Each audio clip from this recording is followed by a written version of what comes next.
the REMS program has allowed for, so specified how they should be given. So teclistamab is given at step-up dosing number 1 at 0.04 milligram per kilogram, the step-up dosing 2 at 0.6.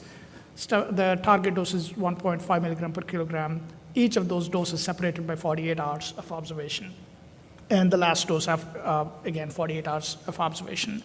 What we first thought about is these are some things that we have dealt with. So CRS is something that we can manage as an outpatient. But do we have adequate data to support that? So that is when we started using the prophylactic tocilizumab to decrease the risk of CRS so that we can easily transition this to an outpatient. So what we did in the first 15 patients, we were able to see that instead of seeing that 70% CRS grade 1s, we're seeing 20% CRS grade 1s with giving prophylactic toci. So, which at the same time, we had an infrastructure where the ICC, or the immediate care center, is open 24/7, 6 days a week. So it helped us to time ourselves which day to give those bispecifics, and we initially started with not more than 2 patients in a week so that we can get the flow in. So it worked out beautifully in the sense that patients would receive the outpatient dose, step-up dose 1 in the immediate care center. They receive the prophylactic toci, go home, and when they go home, they have a wallet card, they have antibiotics in hand, they have a phone number to call, not go to the emergency room, but come call us so that we can bring them to the ICC, so manage them if they need tocilizumab.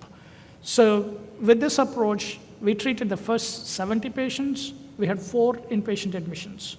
In fact, one of them could have been really avoided, but the patient went to an outpatient emergency room.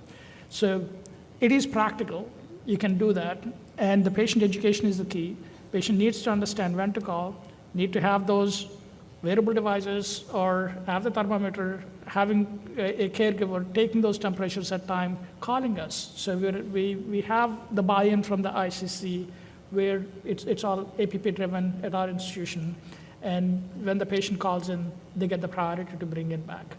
So the point I make is this is very feasible. We had shown it to be feasible. And even yesterday, we saw a bispecific antibody approved for lung cancer and pancreatic cancer. So this is not something that somebody could say, I don't want to know about it because it's too toxic. You have to learn it. Otherwise, it will be a huge dent on your practice if you're a community physician.